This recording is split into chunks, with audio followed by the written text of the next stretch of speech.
Bismillah,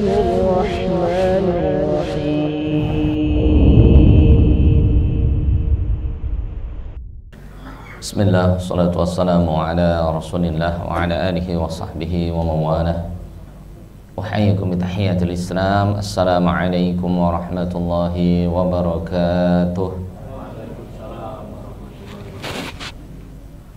Alhamdulillah, nahmadu subhanahu wa ta'ala wa nasta'inuhu wa nastaghfiruhu wa nastahdih wa na'udzu billahi min syururi anfusina wa sayyiati a'malina. May yahdihillahu fahuwal muhtadi wa may yudlil falan tajida lahu waliyyan mursyida. Asyhadu an la ilaha illallah wahdahu la syarika lah wa asyhadu anna Muhammadan abduhu wa rasuluhu safi wa khaliluhu alladzi la nabiyya wa la rasula ba'dah. Allahumma salli wa sallim wa barik ala nabiyyina Muhammadin sallallahu alaihi wasallam wa ala alihi wa ashabihi wa atba'ihi wa man sara ala nahjihi wa istanna bi sunnatihi wattaba'ahum bi ihsanin ila yaumil qiyamah. Amma ba'd, wa laqad qala Allah tabaraka wa ta'ala fi kitabil aziz, ya ayyuhalladzina amanu taqullaha haqqa tuqatih wa la tamutunna illa wa antum muslimun. Wahai orang-orang yang beriman, tingkatkanlah ketakwaan antum kepada Allah azza wa jalla dengan sebenar-benarnya ketakwaan. Wa la tamutunna illa wa antum muslimun. Jangan sekali-kali kita wafat kecuali dalam kondisi iman Islam, menyerahkan diri hanya kepada Allah Subhanahu wa ta'ala. Wa qala ta'ala, qul inna salati wa nusuki wa mahyaya wa mamati lillahi rabbil alamin. Qul, katakanlah, inna salati, sesungguhnya salatku, wa nusuki, kurbanku, wa mahyaya, hidupku, wa mamati, matiku, lillahi rabbil alamin, milik Allah Tuhan semesta alam. Wa qala Nabi alaihi salatu wassalam, man kana lahu sa'atun wa lam yudhi fala yaqrabanna musallana. Barang siapa seseorang yang Allah berikan sa'atun, keluasan secara rezeki, wa lam yudhi, namun ia enggan berkurban, fala yaqrabanna musallana, maka jangan sekali-kali orang itu mendekati masjidku. Dan Allah Ta'ala berfirman, inna a'tainakal kautsar fasalli li rabbika wanhar. Fasalli li rabbika, dirikanlah salat, wanhar, dan berkurbanlah. Jamaah salat zuhur Masjid Babus Salam rahimani wa rahimakumullah, a'azzani wa a'azzakumullah. Semoga jamaah yang hadir selalu dalam perlindungan Allah, selalu dalam rahmat kasih sayang Allah, dan semoga kita termasuk orang-orang yang mendapatkan ampunan Allah Subhanahu wa ta'ala. Alhamdulillah, segala puji bagi Allah Azza wa Jalla, alladzi bi ni'matihi tatimmu shalihat, yang Allah Subhanahu wa ta'ala tidak henti-hentinya Allah mencurahkan nikmatnya kepada kita semuanya. La in syakartum la azidannakum, maka kita diwajibkan bersyukur kepada Allah. La azidannakum, niscaya Allah akan menambah nikmatnya. Wa la in kafartum, seandainya kalian kufur akan nikmat Allah, inna azabi lasyadid, sesungguhnya azab Allah Subhanahu wa ta'ala sangatlah pedih. Kedua kalinya salawat dan salam tak lupa senantiasa kita bacakan kepada Nabi kita, Nabi besar Muhammad sallallahu alaihi wasallam, wa ala alihi, beserta keluarganya, wa ashabi, sahabat-sahabatnya, wa atba'ihi, pengikut-pengikutnya, wa man tabi'ahum bihsanin ila yaumil qiyamah, dan orang-orang yang selalu mengikuti ajaran dan sunnah Rasulullah SAW sampai yaumul qiyamah. Allahumma ja'alna minhum, semoga kita termasuk sebagai umat Nabi Muhammad SAW. Amin ya rabbal alamin. Jamaah rahimani wa rahimakumullah, a'azzani wa a'azzakumullah. Kita sebentar lagi akan memasuki yaitu Syahrun Nahri, yaitu bulan berkurban, atau Syahrul Hijjati, yaitu bulan di mana Allah mewajibkan orang yang berhaji bagi yang mampu. Adapun yang belum diberikan kemampuan untuk berhaji, semoga Allah memberikan kita kemampuan di waktu yang akan datang, dan semoga kita diberikan rezeki yang berkah sehingga kita pun bisa melaksanakan salah satu sunnah Rasulullah SAW, yaitu berkurban.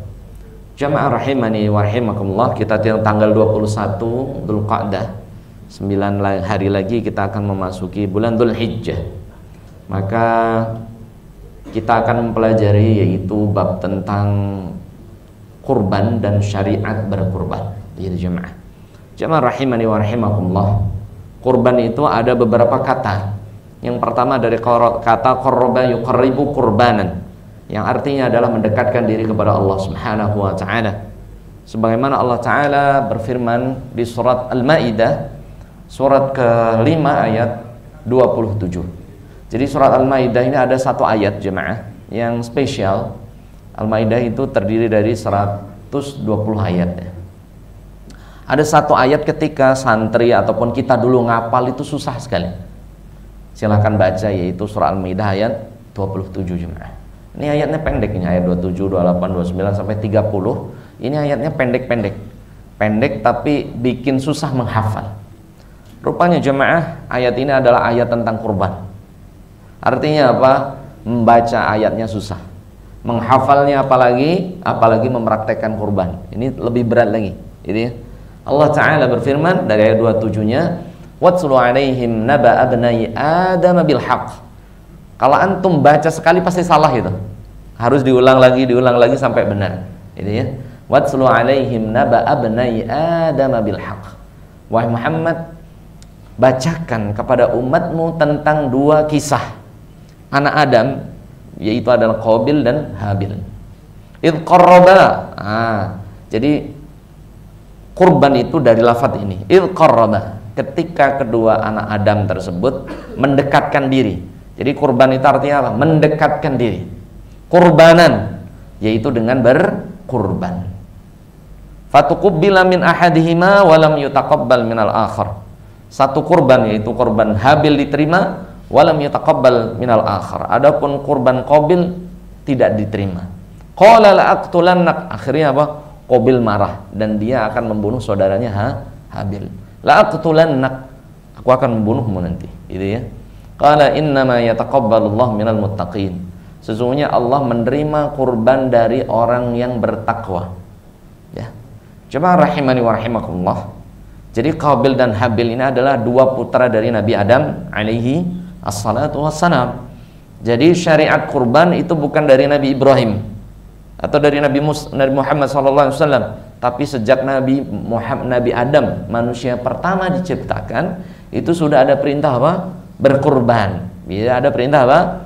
Berkurban. Qabil berkurban dengan rodi, binatang kurban yang buruk. Itu di berbagai tafsir Ibnu Abbas, Ibnu Katsir. Adapun Habil berkurban dengan bi'ahsan, dengan yang terbaik. Makanya nanti memilih binatang kurban itu ada apa ciri-cirinya, binatang yang terbaik itu bagaimana. Bahkan ada spesial Rasulullah itu punya kambing ya. Jadi Abu Sa'id Al-Khudri itu melihat kambingnya Rasul terpana sehingga beliau mengkisahkan bahwasanya kambingnya Rasul itu akranaini amlahaini. Dombanya Rasul itu tanduknya bagus, amlahaini. Artinya amlah itu warna putih mendominasi, sedangkan warna hitam itu yang dzurufis sawat, yaitu di matanya ada warna hitam, wa yamshi fis sawat, di kaki-kakinya ada warna hitam, wa yabruku bis sawat, di perutnya ada warna hitam. Jadi kalau milih domba nanti itu milih yang kayak gitu ya, tanduknya bagus gitu ya, warna putihnya dominan, di matanya ada warna hitam, di kaki-kakinya ada warna hitam, di perutnya ada warna hitam. Nah ini coba cari domba Garut kayak gini kayaknya ya, karena dia dombanya apa, tanduknya bagus gitu ya. Memang kayak gini. Jadi itu dombanya Rasulullah SAW. Adapun Habil, dia berkurban dengan yang terbaik. Adapun Qabil, dia berkurbannya dengan binatang domba yang terburuk, yang nggak bagus. Maka innama yataqabbalu minal muttaqin, yang diterima oleh Allah adalah domba yang terbaik. Ini jemaah ya. Dan Allah Ta'ala berfirman di surat Al-Kautsar, fasalli li rabbika wanhar. Fasalli, salatlah, li rabbika, kepada Rabbmu, wanhar, dan berkurbanlah. Jadi para ulama menyebutkan bahwasannya tidak sah kurban seseorang yang dilakukan kurbannya sebelum sholat Idul Adha. Jadi kalau Anda ada seseorang berkurban, kok kurbannya itu misalnya habis subuh dikurbanin dia, belum sholat Idul Adha, fala tasih, maka kurbannya tidak sah. Kurbannya tidak sah. Dan Allah Ta'ala, dan ketika kita sholat, salah satu bacaan kita selain membaca takbiratul ihram, kita membaca Allahumma ba'id baini wa baina khataayaya, kemudian kita membaca surat Al-An'am, surat keberapa Al-An'am? Ke-6 ya, ayat 162. Inna salati wa nusuki wa mahyaya wa mamati lillahi rabbil alamin.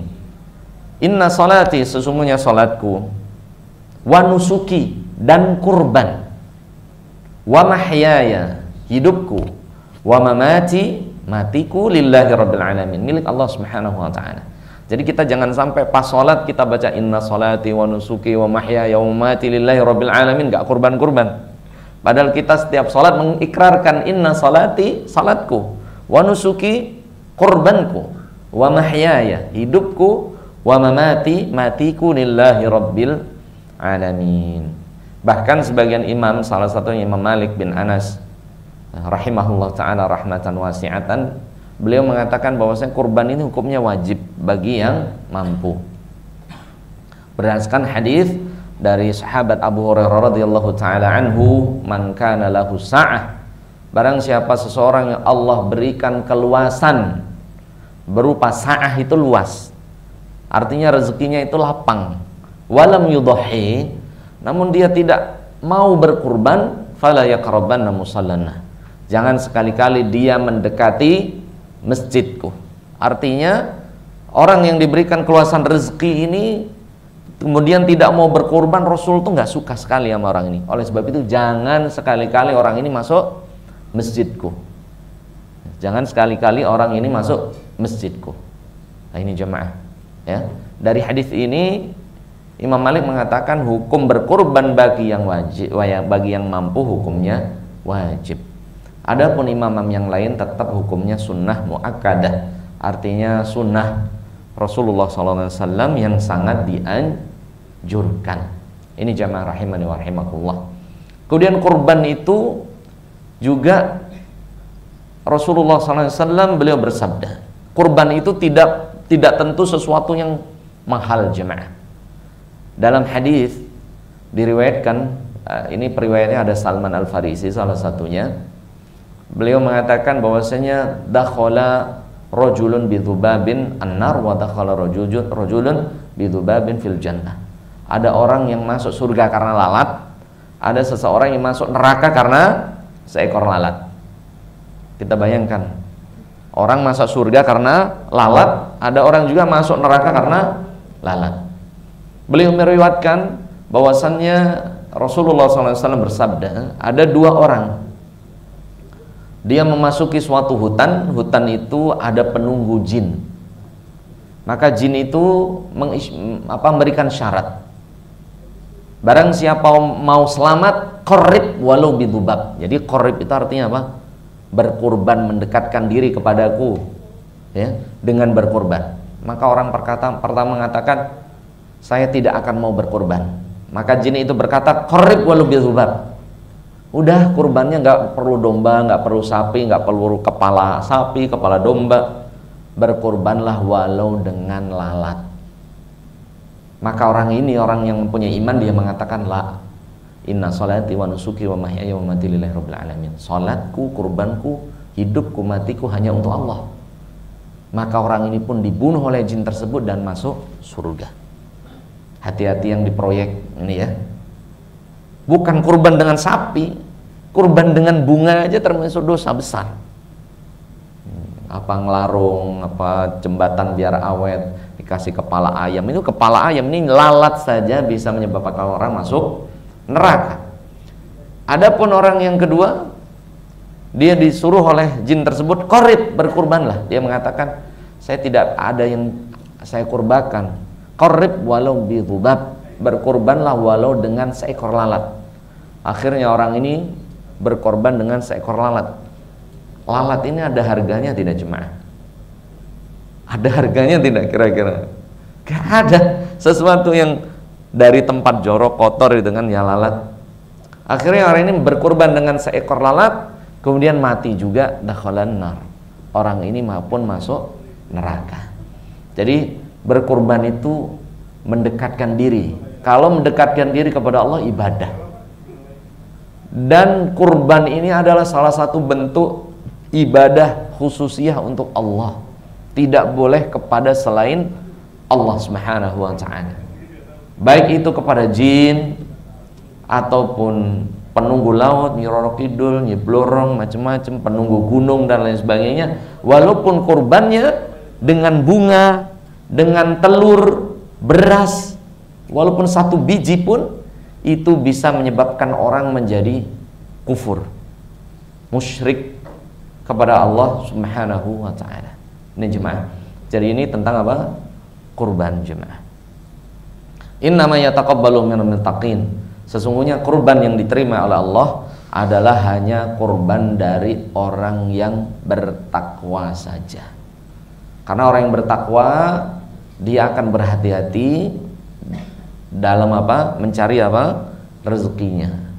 Jadi amalan kita itu akan diterima tidak oleh Allah selain ikhlas. Yang kedua mutaba'ah, mengikuti sunnah Rasulullah SAW. Yang ketiga adalah innallaha thayyibun la yaqbalu illa thayyibah. Dari Abu Hurairah radhiyallahu taala anhu, sesungguhnya Allah adalah zat yang suci, tidak akan menerima kurban seseorang kecuali dari harta yang suci juga. Ada orang yang berkurban walaupun 100 sapi misalnya, 1000 domba misalnya, 100 unta misalnya. Kalau dari yang haram, innallaha thayyibun la yaqbalu illa thayyibah. Allah hanya menerima kurban, sedekah, infak, wakaf, thayyibah, hanya dari yang halal, yang baik saja. Ini jemaah. Qabil dan Habil dua-duanya halal karena anak Rasul, anak Nabi Adam alaihi salatu wassalam. Namun tidak diterima karena korbannya Qabil, yaitu dengan yang buruk dari binatang korbannya. Adapun Habil, yaitu dengan binatang terbaik dari kurbannya.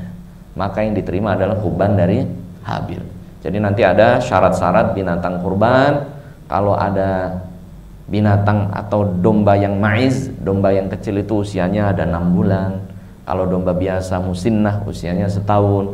Kalau baqarah itu 2 masuk 3 tahun. Kalau unta itu usia 5 tahun masuk 6 tahun. Jadi ada aturannya. Jadi kalau teman-teman nanti mau beli hewan kurban, itu bagaimana cara melihatnya? Lihat giginya. Lihat apa? Giginya. Kalau giginya sudah ada yang poel, bahasa Jawa, ada yang tahu poel, Pak? Poel itu lepas. Gigi anaknya sudah lepas, baik itu domba, sapi. Itu dilihat tuh. Ini ada giginya yang sudah tanggal atau belum. Kalau tanda ada gigi yang sudah tanggal, lepas, itu berarti musinnatun. Kalau domba ya usianya sudah setahun, kalau sapi ya sudah usianya 2 tahun. Nah ini jemaah.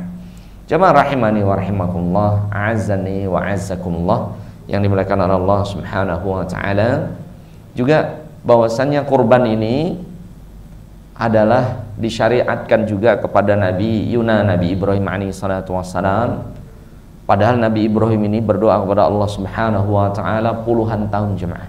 Beliau diriwayatkan usia 70 tahun beliau baru dikaruniai anak. Beliau berdoa misalnya di surat Ibrahim, surat 14 ayat 40, beliau berdoa, Rabbi habli minas salihin. Ya Allah, berikan aku anak yang soleh. Gitu ya. Minta kepada Allah. Itu bukan mintanya setahun 2 tahun, bertahun-tahun. Ya. Akhirnya Allah mengijabah doanya. Intinya nanti kalau tentang kurban tentang Nabi Ibrahim itu di surat Shafat, surat setelah Yasin, surat 37 dari ayat 101 ayat sampai 107. Wa atainahu fabasyarnahu bighulamin halim. Ketika Nabi Ibrahim sudah berdoa sampai beliau usia tua, akhirnya diijabah oleh Allah doanya. Fabasyarnahu bighulamin halim.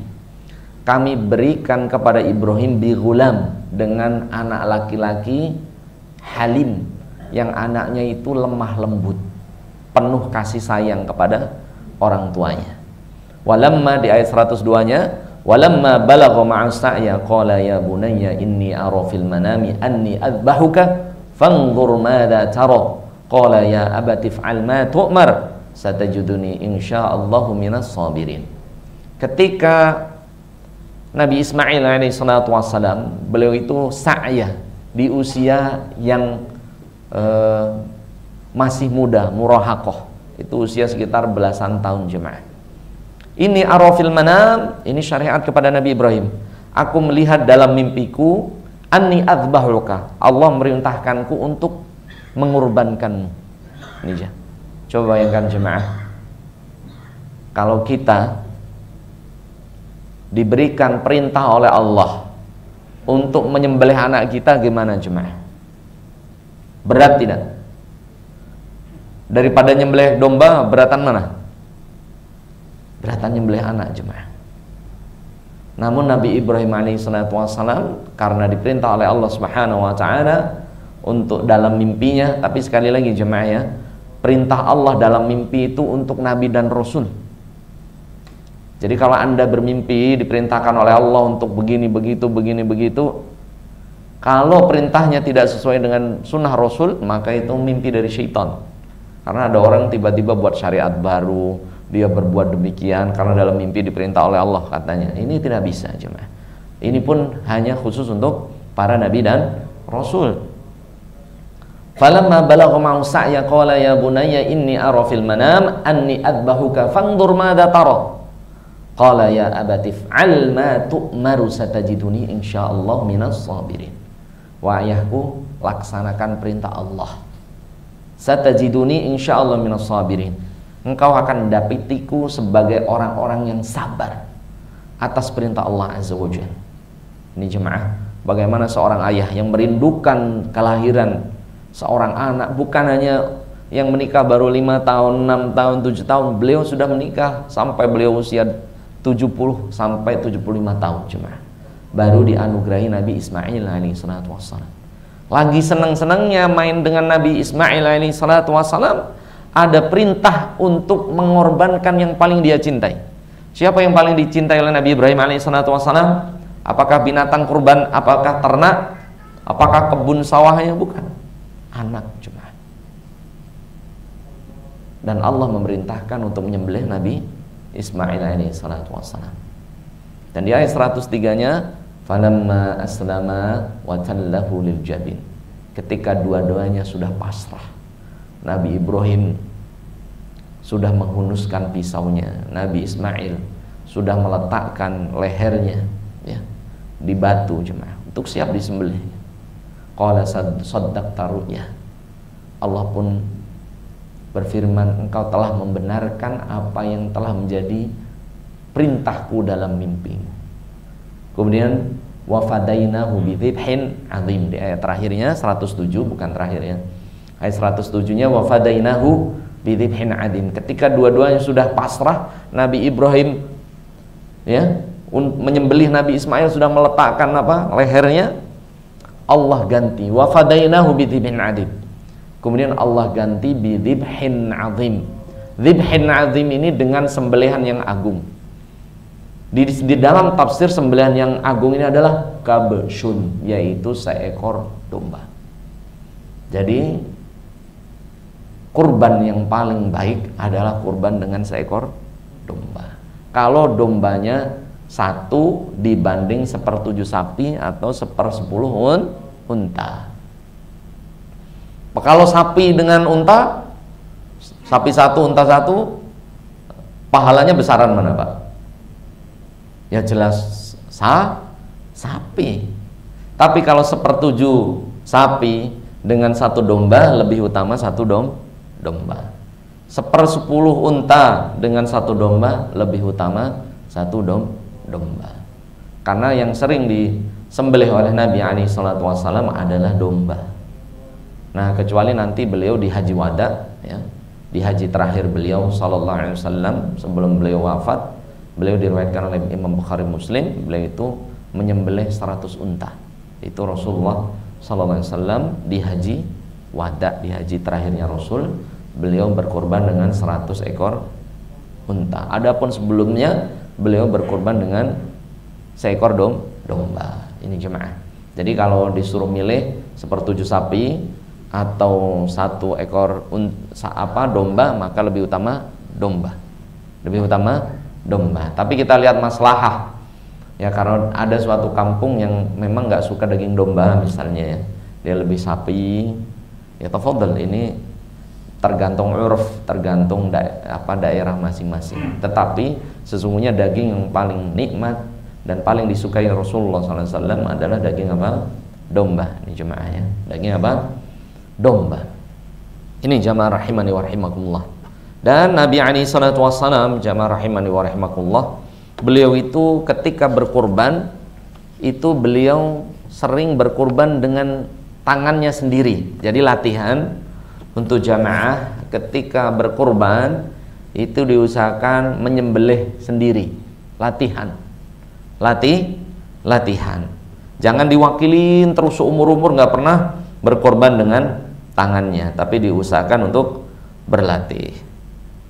Berdasarkan hadis Nabi SAW, Rasulullah SAW, beliau itu dzabaha atau dohan Nabi SAW bikabsyaini amlahaini. Rasulullah berkorban dengan 2 ekor domba, akranaini yang bertanduk, amlahaini yang putihnya mendominasi, biyadihi dengan tangannya sendiri. Bahkan diriwayatkan tuh nggak ada yang bantu jemaah. Jadi kalau kita sudah ahli gitu ya, bagaimana menenangkan domba, itu Rasulullah diriwayatkan tidak ada yang bantu.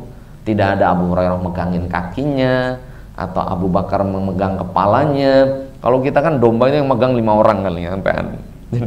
Jadi kalau Rasulullah tidak, sendiri. Dzabahuhuma biyadihi.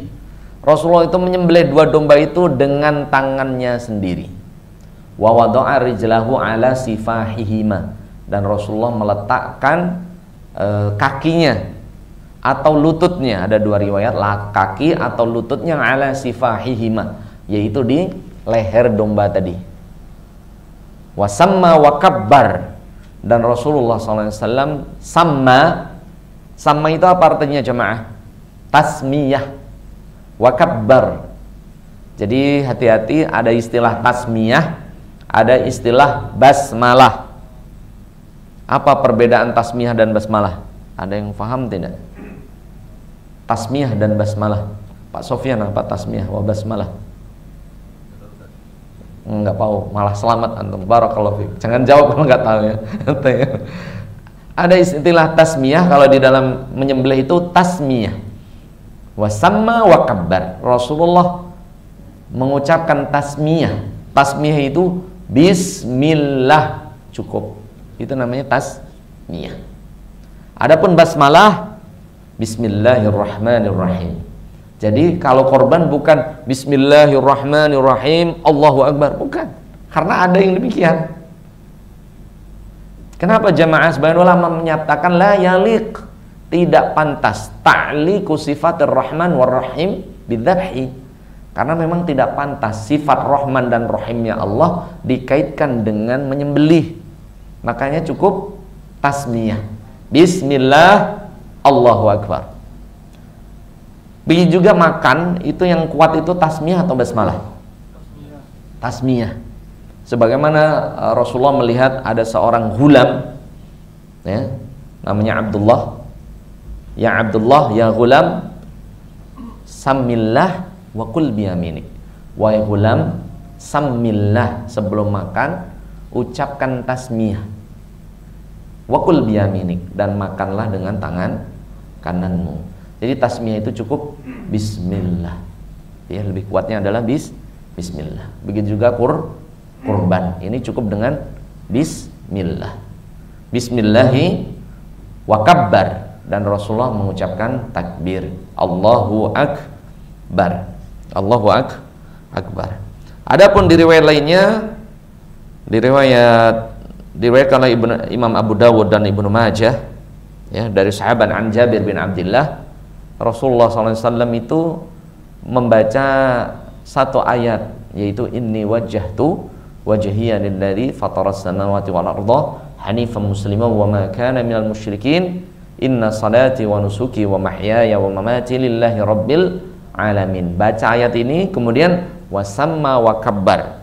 Kemudian Rasulullah mengucapkan bismillah, kemudian Allahu akbar, menyembelih domba tadi, ya, menyembelih domba tadi, dombanya Rasulullah sallallahu alaihi wa ala alihi wasallam. Ini jamaah. Kemudian beliau berdoa, ya, setelah membaca inna salati wa nusuki wa mahyaya wa mamati lillahi rabbil alamin la syarika lahu wa bidzalika umirtu wa ana awwalul muslimin. Allahumma inna hadza minka walaka wa min Muhammadin wa ummatihi thumma samma wa kabbar thumma dzabah. Rasulullah pun berdoa, Allahumma inna hadza minka walaka, sesungguhnya kurban ini adalah untukmu dan bagimu ya Allah, darimu dan untukmu ya Allah, wa min Muhammadin, dan dari Muhammad, wa ummatihi, dan umat Muhammad, alladzi lam yudahhi, yang tidak diberikan kemampuan berkurban, wasamma wa kabbar. Kemudian Rasulullah mengucapkan bismillah dan bertakbir, kemudian menyembelih. Ini jemaah rahimani wa rahimakumullah.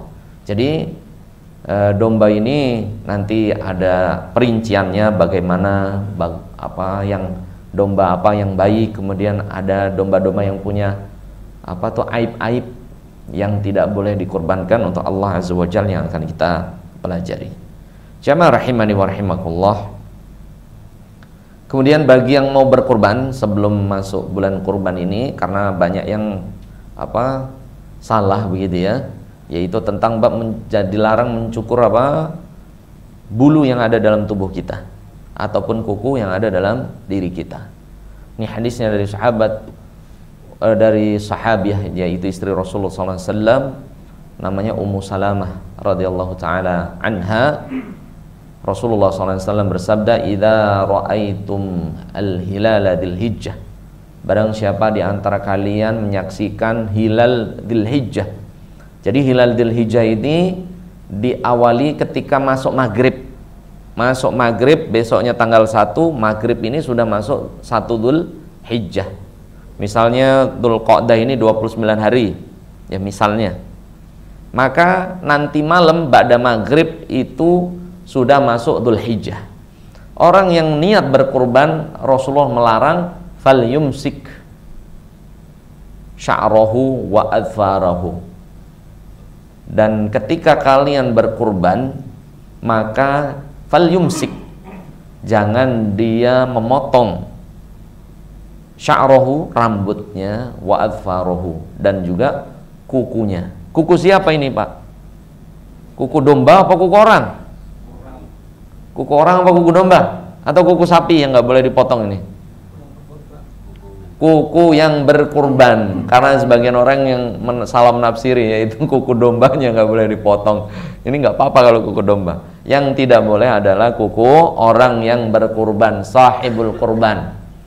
Di sini ada khilafiyah, apakah sahibul mal, orang yang mengeluarkan hartanya saja atau semua keluarga? Maka yang rojih adalah yang berkurban, yaitu kepala rumah tangga. Sedangkan anak istrinya itu tidak mengapa memotong rambut dan kuku mereka, ya. Namun sebagian ulama mengatakan semuanya. Kalau kepala rumah tangganya termasuk istrinya, anak yang dia niatkan berkurban untuk keluarganya pun dilarang memotong kurban bulu dan rambut mereka.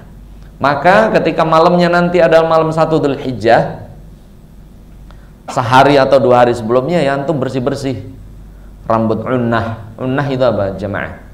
Unnah Habib Edi? Unnah itu apa? Rambut kemaluan itu dibersihkan dulu. Wal ibt itu apa? Ketek. Wasyawarib, kumis. Wal adhafir, kuku tangan, kuku kaki, itu harus dibersihkan. Bersihkan dulu, karena nanti malam 1 Dzulhijjah, malamnya itu kita sudah dilarang motong kaki dan kuku dan rambut semua anggota tubuh kita. Qiyasan 'alal muhrim. Sebagian ulama mengatakan dikiaskan sebagaimana orang yang sedang ihram lil umrati, baik ihram untuk umrah atau lil haji, ataupun untuk orang yang haji. Ya, bapak-bapak atau teman-teman yang umroh misalnya pakai baju ihram, boleh nggak motong rambut? Tidak boleh. Motong kuku? Tidak boleh. Sampai selesai ibadah, misalnya tawafnya selesai, kemudian sa'inya selesai, kemudian kalau umroh langsung tahallul nyukur rambut.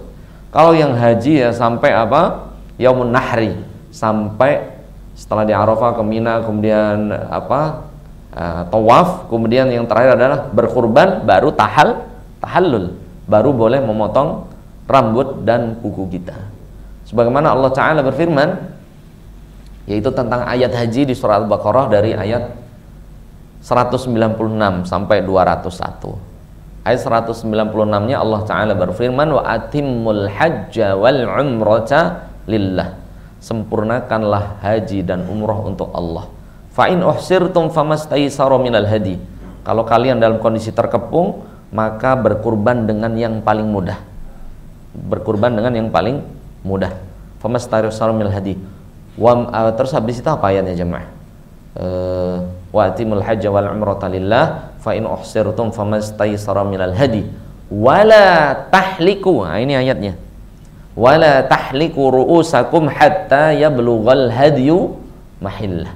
Dan jangan sekali-kali kalian memotong rambut kalian hatta yablughal hadyu mahillah, sampai binatang kurban kalian, namanya hadyu itu binatang kurban orang haji, sampai disembelih. Jadi jamaah haji pun mereka tidak boleh motong rambut, motong kuku, kecuali rambutnya rontok sendiri, tidak masalah. Atau ada jamaah menanya, Ustadz, anak pernah berjalan nih di Arafah kesandung, kemudian kukunya lepas, kemudian saya tarik sekalian, apakah termasuk membayar dam? Jawabannya tidak, karena darurat, karena dalam bab darurat, tidak apa-apa itu ya. Jadi sampai binatang kurban kita disembelih. Kalau tanggal 10 belum disembelih, baru tanggal 11 ya kita nunggu. Tanya ke panitia, misalnya ada yang kurban di kampung, korban saya sudah disembelih belum Pak? Belum, masih antri. Tanggal 11 belum, telepon lagi, belum. Tanggal 12 belum. Sampai tanggal 13 misalnya antri, kan tasrik sampai 13 ya. Oh sudah tanggal 13, baru antum boleh membersihkan semua bulu yang ada di tubuh kita dan kuku kita. Ini jemaah, semua itu dikiaskan yaitu ibadah umroh. Sebagian ulama mengatakan agar kuku-kuku itu diampuni oleh Allah Azza wa Jalla, juga rambut-rambut, sebagaimana sampai binatang kurban itu disembelih ya. Jadi agar semuanya itu selamat dari api nerakanya Allah Azza wa Jalla. Kuku kita, rambut kita itu agar sampai binatang disembelih itu agar semua selamat. Tapi ini suatu perkataan dari ulama, bukan sabda Nabi alaihi salatu wassalam. Wallahu a'lam bishawab. Masih ada 5 menit lagi jamaah untuk tanya jawab. Ini masih banyak ya, nanti untuk bagaimana penyembelihan sesuai sunnah Rasulullah SAW itu, bagaimana dilarang menyembelih di depan binatang yang lain, menyembelihnya dengan secepat-cepatnya, tidak boleh nyembelih sapi kek sampai berkali-kali, bahkan habis itu sapinya lari. Ilah, ini penyiksaan, ini haram jemaah. Ya, ada yang nyembelih domba, pesonya dikeliatin, ya akhirnya sapinya stres, dombanya stres. Atau nyembelih di depan domba yang lain, ini banyak. Jadi nyembelih sapi, situ sapinya ngelihat, ya Allah temenannya disembelih. La ilaha illallah. Ini zalim kepada binatang, dan itu insya Allah akan kita bahas. Tapi pada pertanyaan dari teman-teman, Pak Sufyan, mafi soal, ada soal? Belum ada dari yang lain, jamaah. Perbanyak doa kepada Allah Subhanahu wa taala. Semoga Allah memberikan kita rezeki yang halal, yang baik, sehingga kita bisa berkorban di tahun ini. Dan Allah Ta'ala mengingatkan kita bahwasanya asyaitanu ya'idukumul faqra wa ya'murukum bil fahsya. Syaitan itu selalu berbisik kepada kita, ya jangan berkorban, nanti antum fakir, nanti antum miskin. Wallahu ya'idukum maghfirah. Padahal orang yang berkorban itu Allah berikan ampunan, wa fadlah, dan karunia yang luar biasa luasnya. Wallahu wasi'un alim. Allah dat yang maha luas, alimun dat yang maha mengetahui. Jangan sampai saudara kita berkurban, kita beri arang dan tusuk satenya saja. Ini jangan sampai ya. Kita beli yang habis di warung itu biasanya tusukan sate sama arangnya beli. Kitanya tidak berkurban ya. Haula wala quwwata illa billah. Ya, semoga Allah memudahkan kita semuanya. Jadi kalau kita berat berkurban, ingat bahwa saya Rasul Nabi Ibrahim diperintahkan oleh Allah untuk menyembelih anak tercintanya Nabi Ismail ini salatu wassalam. Ini lebih berat lagi jemaah. Adapun kita dimudahkan oleh Allah yaitu menyembelih apa? Domba ataupun yaitu sapi 1/7, kalau unta yaitu 1/10. Allahu a'lamu bis-shawab. Tidak ada pertanyaan? Mas Adi tidak ada? Apa tuh? Enggak ada. Barakallahu fik. Kita akhiri dengan baca hamdalah. Alhamdulillahirabbil alamin. Kita tutup dengan doa kafaratul majlis. Subhanakallahumma wa bihamdika asyhadu an la ilaha illa anta astaghfiruka wa atubu ilaik.